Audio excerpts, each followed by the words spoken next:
The former Tory Justice Secretary is leading the government's sentencing review. A government advisor has sparked a backlash after calling for thousands of inmates to be moved into low-security open prisons. Former Tory Justice Secretary David Gauke urged ministers to follow Spain, where more convicted criminals are free to work and study during the day.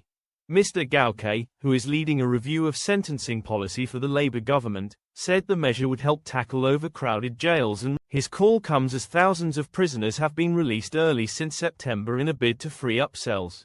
But Reform MP Rupert Lowe said, "This is a mad idea by David Gauke. The Tories failed on law and order for years. They made our streets less safe, and now Labour are just making the problem worse by releasing hardened criminals early from prison. We need to take a tough approach."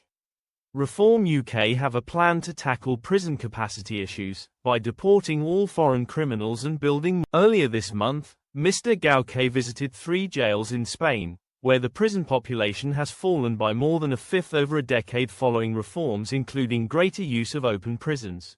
The former Conservative MP told The Times, "We don't make as much use of open prisons as we might do. You might spend part of your day out of a prison working, and then return to sleep. If that gets you into the rhythm of working and the disciplines of working, then that is helpful.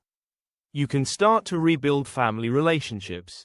We know that what tends to drive rehabilitation is work, family relationships and the home." Mr. Gauke, who was Justice Secretary under Theresa May, is also expected to recommend greater use of community sentences and house arrest in